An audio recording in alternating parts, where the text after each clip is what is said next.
I really enjoy coming to the Sheffield Buddhist Centre. It's so alive here, it's always got such a good atmosphere.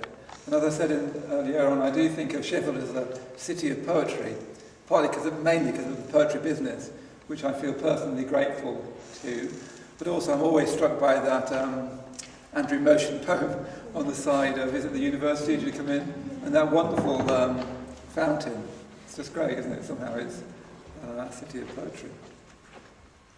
I once had a very disastrous affair here. It lasted for a weekend. Anyway, there you go. This person was absolutely in love with me until I actually showed up, and then she wasn't so sure. Anyway, let's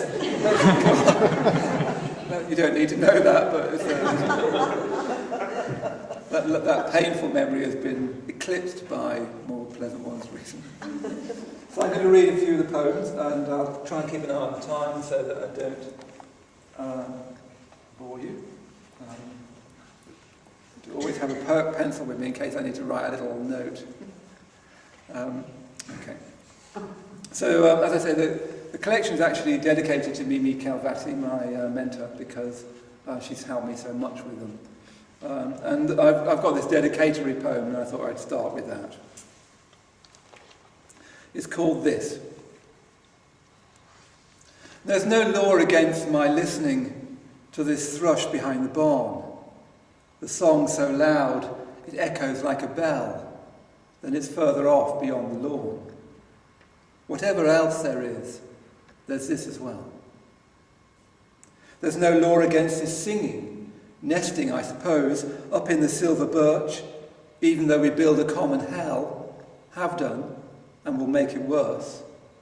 Whatever else there is, there's this as well. So that's my sort of dedication to the collection. I remember vividly where I wrote it. It was on a men's intensive meditation retreat, and I was listening to a thrush singing. And it's one of those typical poetic moments, isn't it?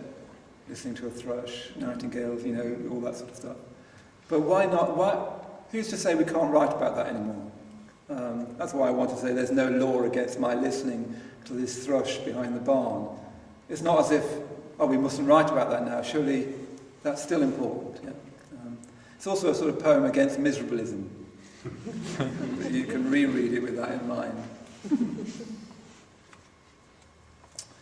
Yes, the second poem I want to read is a poem that I mentioned called Bottle Digging, the one that Mimi said it was, why wasn't it wonderful, which I found so interesting, which I went off to write in pentameter. The only thing I need to say about this poem before I read it, apart from the fact it's in pentameter, which hopefully you won't notice, is that I use the word cod in it, and that's not a fish in the sea. It's short for cod bottles, which were lemonade bottles that were stoppered with a glass marble. You shook it and it stopped in the top.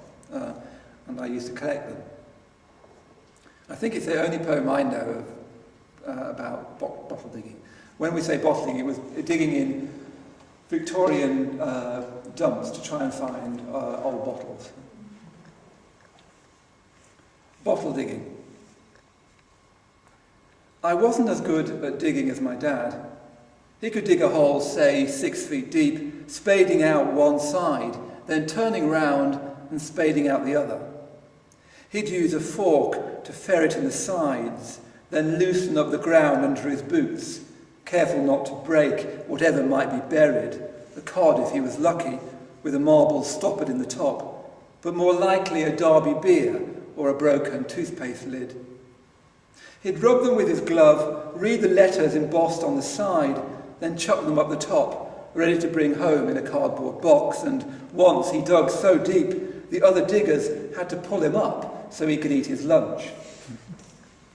I didn't have the heart, much less the strength.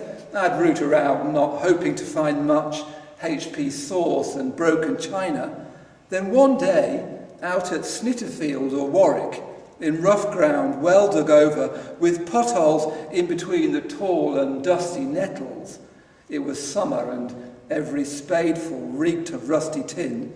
I found a cottage ink, pale blue, or rather bluish green, with bubbles in the glass, a little thing, and yes, shaped like a cottage, with windows at the front, a wonky door and doorstep, markings where the slates would be, and a chimney sharpened at the top.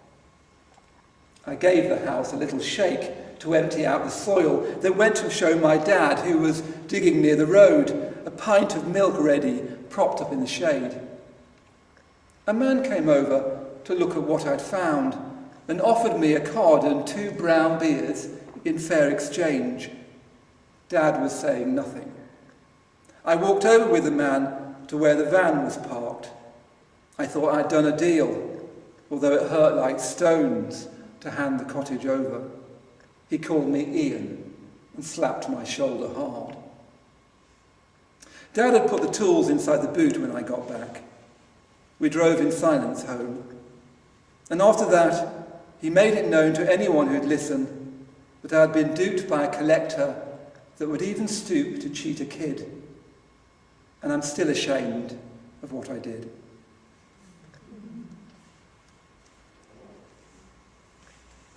So it's interesting because it's in pentameter, you can finish it like that with a rhyming couplet. And what I hope that last couplet does is it shocks backwards through the poem, if you see what I mean. Because I still do feel ashamed of that I allowed myself to be duped in that way. Quite why my father didn't say anything, I don't know, but he wouldn't say anything. He's a very, very English man and wouldn't say anything. In fact, not saying anything is part of my life history. The English way of dealing with things is just not to mention them. So that's a poem about my father. I've written a lot of poems about my father. He died many years ago now, but I still find myself writing about him. And I hope that when or if I finish, he doesn't disappear into the poems like Stephen. But this is a poem about my sort of female line of my family, my grandmother and my mother. My grandma was very, very keen on me, and you'll see why from this poem. It's called The Chest of Drawers. I ran along the lilac path to go and see her in the darkened room, where, dressed in black, she sat with 2 Alsatians at her feet. She showed me how to dust between the rungs of a wooden chair. You held the duster at either end, then pulled one end, then the other. She taught me how to draw a swan without lifting the crayon off my pad, a triple loop that finished with the head and beak, and once I coloured in a goose, bright yellow, without going over the lines. She was so pleased, she told my mother I was sure to be all right. I'd follow my mother around the house and watch her dust and shine. She had let me hold the polish tin while she ironed my older brother's shirts or hoovered up the lounge. She'd roll our socks inside each other and press them into drawers.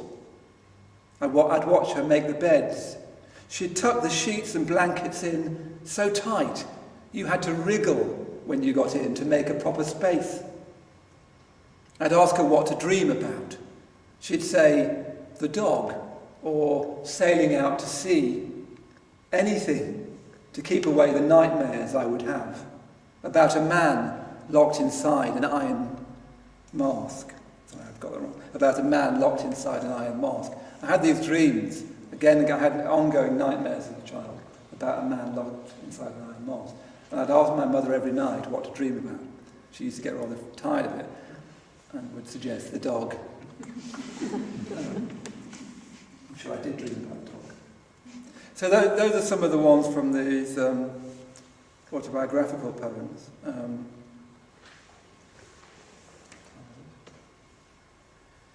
So let's move on to the central section. So as I said, the central section of the book is more meditative, more around myth and fable and so on, although in a very domestic mode.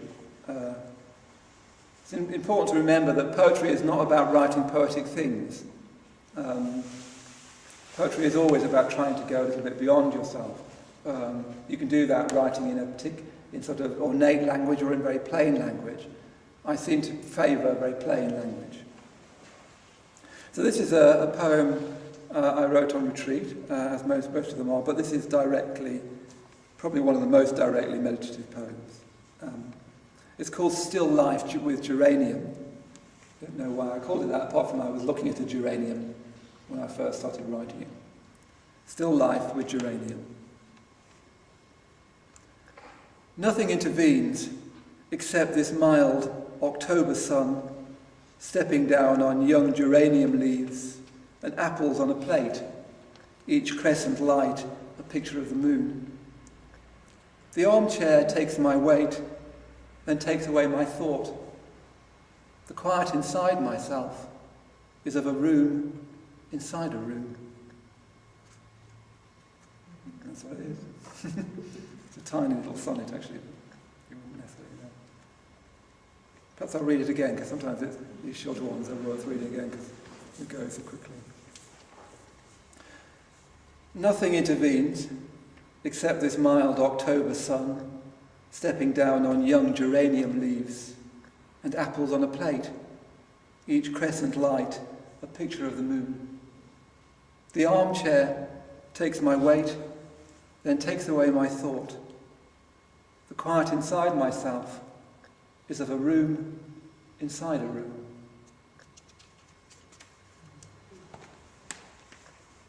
Sometimes it's better to read them twice, isn't it? So this is my poem Shipwright that I mentioned, that is a poem trying to say what meditation is.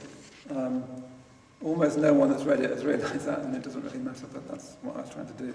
Again, it was written on a retreat. It's one of those moments where you know you have a poem. There's a particular atmosphere where a poem needs to be written. You can feel it. Almost sometimes you can feel that atmosphere going away and you just catch the end of it. Also, the thing in this poem is it actually refers to Hamlet, but again, nobody's noticed. Still, never mind. Probably best not to. Shipwright. You have to go outside and find a nut that's been hidden under a leaf, a walnut with drill holes where the grubs have wheedled in. Break it open. Everything inside is blackened and shriveled up. Flick away the grubs, pale and liverish, then use the better half, the half without the dark and grainy spots. Knock the empty shell against the stone, find a hawthorn twig and a fingernail of bark, and raise the fragile riggings and the mast. Hoist a sail made of a dying maple leaf or oak, a little sail. Then climb aboard and watch the harbour as it folds away, the seafront and the bright marina, the castle on the hill. So what I tried to do there was to, take you into one scale which disappears and you become in another scale, which is very like the experience of meditation at best, where something small becomes something very large. Something like your breath, which seems intimate and interior, becomes something huge. But I wanted that without the half without the dark and grainy spots, which is what Hamlet's mother said. He says, you have cleft my heart in twain. And he says, well, keep the better half. And then at one point she says, I see such dark and grainy spots, doesn't she? So what I wanted is all of those references to be buried in the poem. So it looks like it's a very small poem about a walnut, but you see how it's also about that you have cleft my heart in twain, then keep the better half.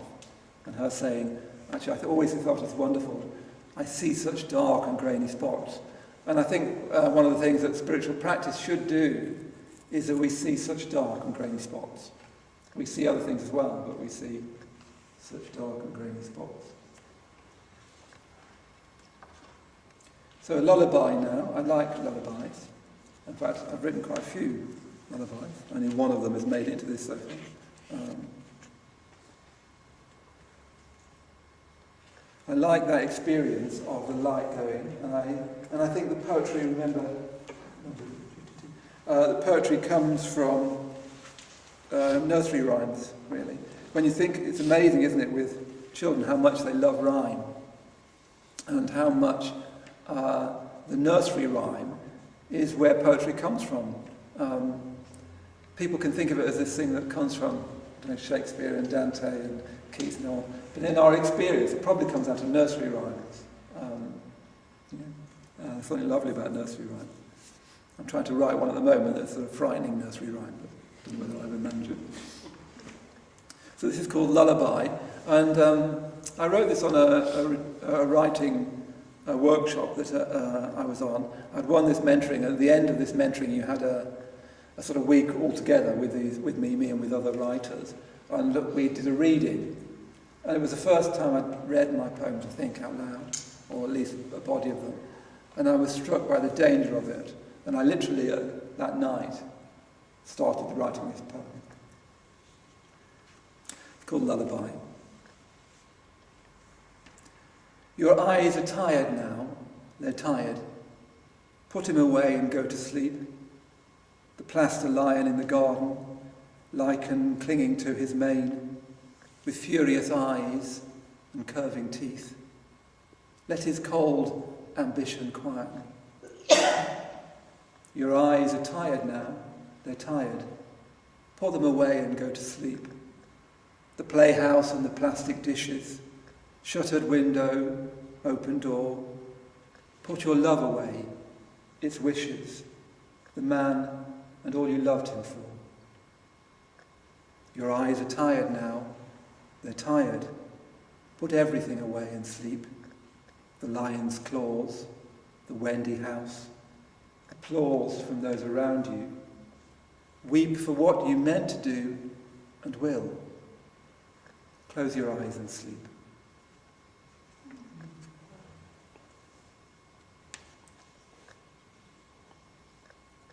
Yeah, it took me a long time to write it. It's got that refrain line at the start. It takes you ages to make it work. But it's a poem about the danger of applause. Applause from those around you. Weep for what you meant to do and will. Close your eyes and sleep. If you're not careful, the applause is bad for you. So this is another meditation poem. Might read one or two more. She's called Reading Elizabeth Jennings. I don't know whether has anyone read Elizabeth Jennings. A wonderful poet, very strict poet. Something slightly frightening about her work, isn't it? But really quite wonderful. She's not anywhere near as well known as she should be. Gradually she will become better and better known. Apparently the person, she was rather unbiddable, very unusual woman who wouldn't fit in. But when I read them, she's a very religious poet, and I was very struck by her. Reading Elizabeth Jennings. This is a good model. Words that hold across the page and can say rose or river seriously, without disdain. Can take as subject frost or rain, the taste of tea.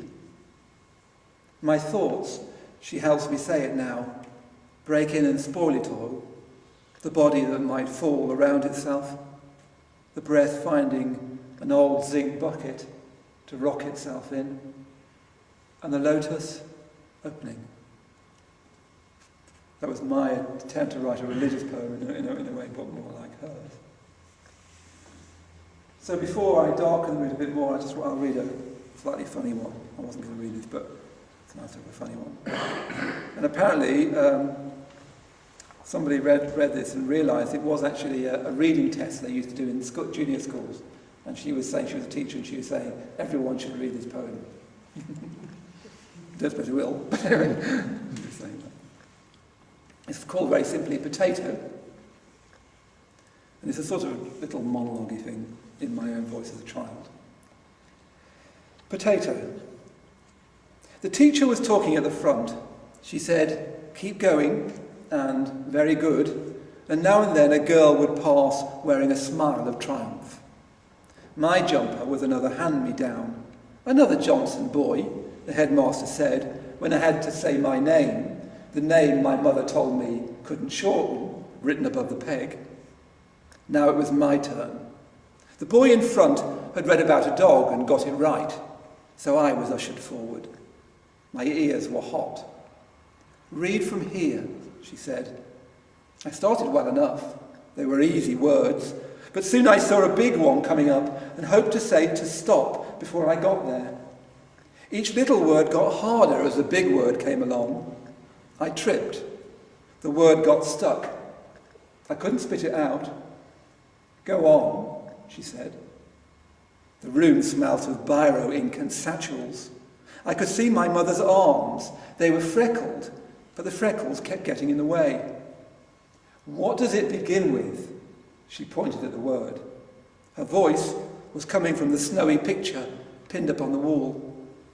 "P," I managed. "P." The teacher's desk had ink stains like the lakes I'd heard about, and someone had gouged a river and a name.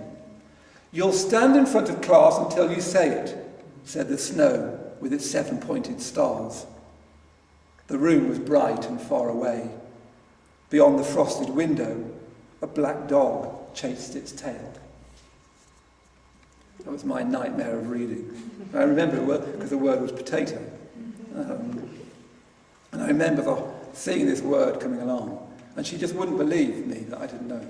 She just thought I did know it, and I didn't. And of course, the more frightened I got, I wouldn't have known any word, never mind that one. So I'll just read Visitation, and then I'll read some of the sequence from Stephen, and then we'll finish with that. So Visitation is that poem I was saying that is sort of came for free, where you just write down what you were thinking, and Bob's your uncle, it's a poem, but you don't get them very often, and you always hope for one. You write, that'll do, and then you look at it and think, oh, that's not quite right. Before you know it, it all falls apart and you have to rebuild it. But this was a sort of nearly free one. And it's a pretty much direct description of a meditation experience. And those of you who know the figure Padmasambhava will even recognise the figure that I was meditating on. Visitation.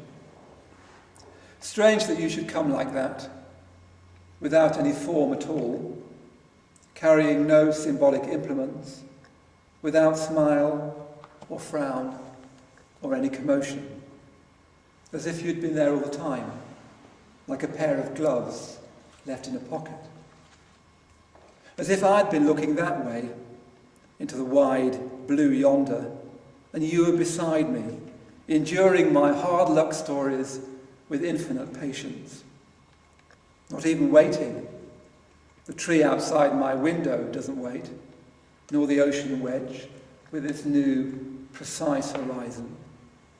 Just there, like the shadow of a church or a quiet brother. And how I saw you in the mess of things was as a slant of grey, the perfect grey of house dust, an absolute neutral, with no weaving, no shimmer of cobalt, and light years away from Byzantium. Grey. And I want to add, like light, as if a skylight opened in my skull and into the darkness fell a diagonal of pure Bodmin Moor. But even that's too bright, too world we're busy in. Call it dust then, or the bloom of leaf smoke from an autumn fire.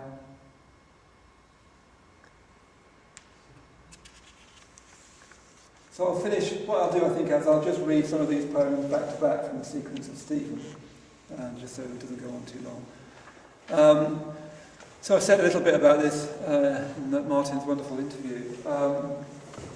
The only thing I might add is that looking back on it now, the thing that strikes me is my lack of courage. I wish I'd been more courageous. I wish I'd been less frightened, less inhibited. Being gay at that time was the worst thing I could imagine. And it's interesting because, so often, sometimes in gay activism, particularly when I was young, people can make too much of it, as if it's a career choice. You know what I mean? Where it's just like having curly hair. It's neither less or more than that. Doesn't really mean anything, really. It's just that the world has made a big fuss about it, either for it or against it. There isn't anything to be for, and there isn't anything to be against. And I wish I'd had something more of that sense, but of course I didn't. I was very, very frightened. And recently I was reading at the Cheltenham Literary Festival, and one of the things I've been saying as I read is that I think the church should apologise. I get this from St. Gratchen, my teacher. Apologise to gay men and lesbians for all the pain that the church has caused.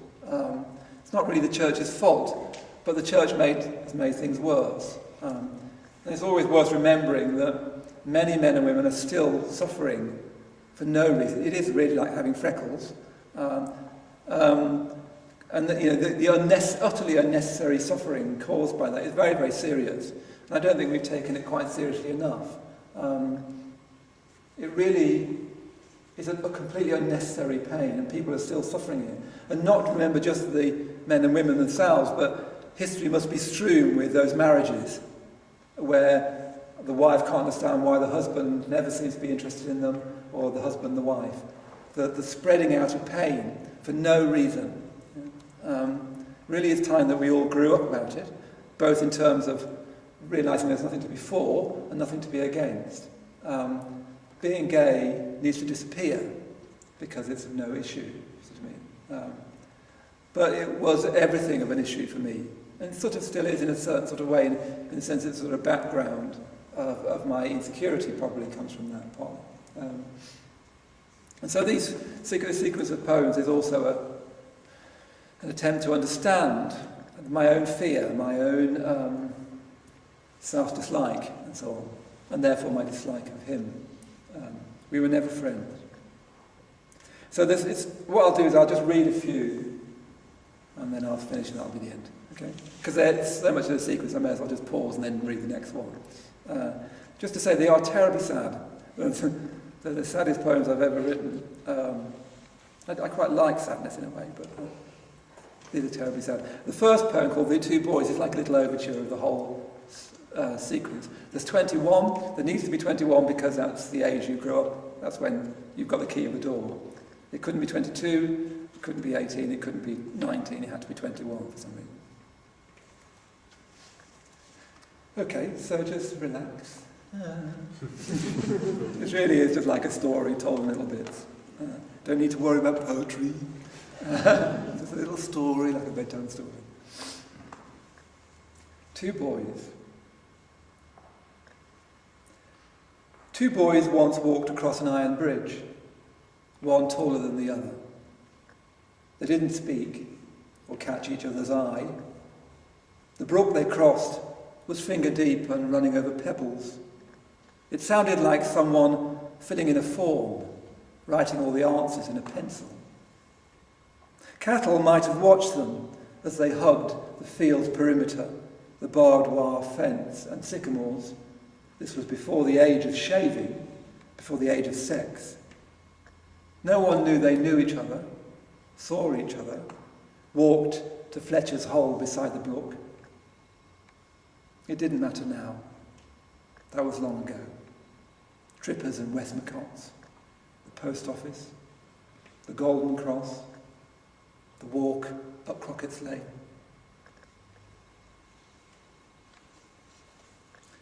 History. When war was certain, my grandmother buried the best crockery behind the pigsty, although family legend has it that by armistice she'd forgotten where. Either way, if you dug between the garage and the hedge, you found broken dinner plates, smashed up pudding bowls, apostle spoons and bed warmers. The sty came down the year my grandma died. It left a gap that soon filled up with lorry tyres and scrap, a twin tub lying on its side. We'd meet and go there after school. I'd slip between the leaning planks and snag my coat. He'd follow me in with something like a smile. We knelt and touched, but hardly ever spoke.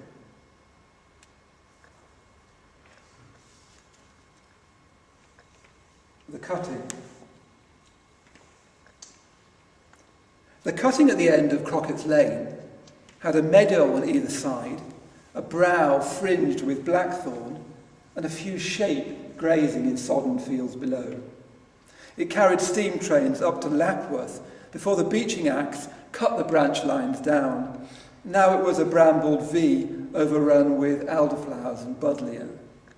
We'd go there blackberrying, filling colanders and plastic tubs. The cutting was a good walk from the house, almost far enough to tire the dogs. I remember children on the embankment carrying Union Jacks up against the sky like little soldiers.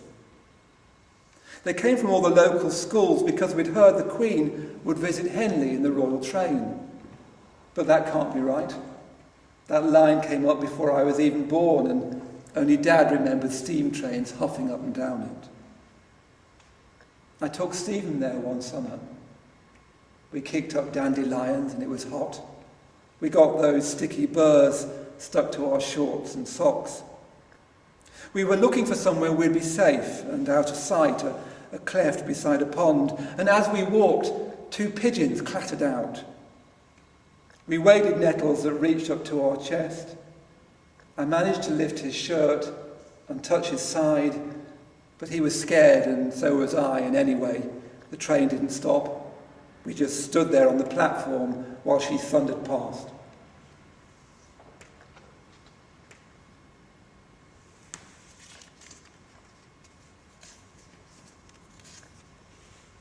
The mop, by the way, is a fair, not a mop.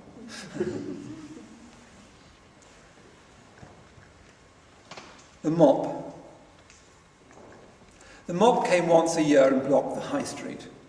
The route past Station Road became a web of cables, spools and drums, with wires snaking across the road or slung from stall to stall.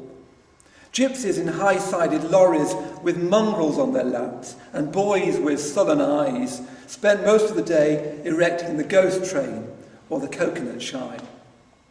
Goldfish hung in plastic bags between the flashing lights. They'd swell up, then go back to normal size. By evening, ropes of coloured lights hung between the lines. Sylvester filled the air, along with candy floss and diesel fumes. Cars flung you back and forth, and waltzers span you round while you held the bar and screamed.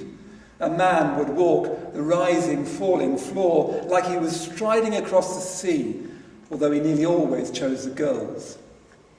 Yellow plastic ducks swam together in a revolving circle backed by mirror glass.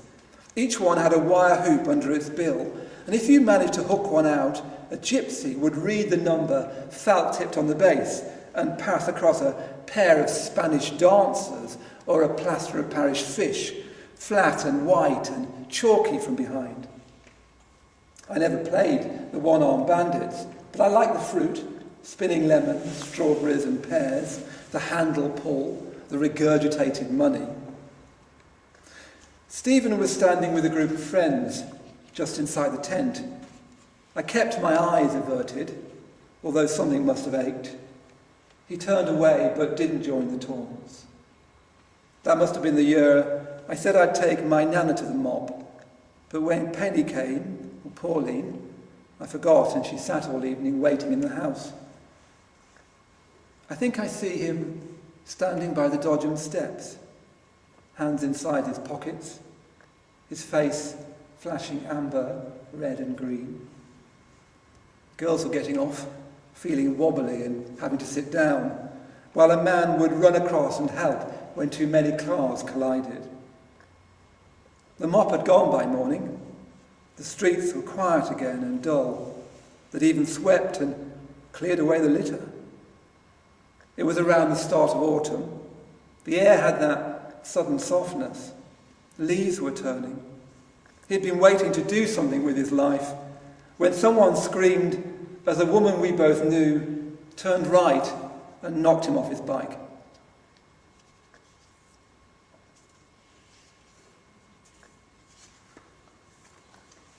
Newspapers.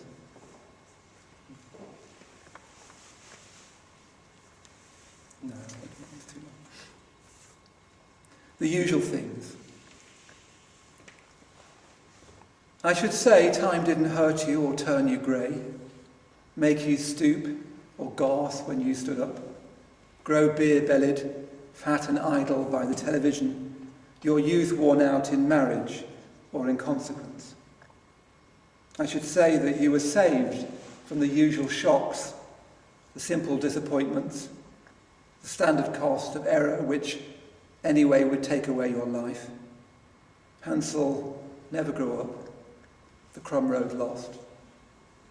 I should say you were my love, but you were not. You stand in twilight on your father's lawn.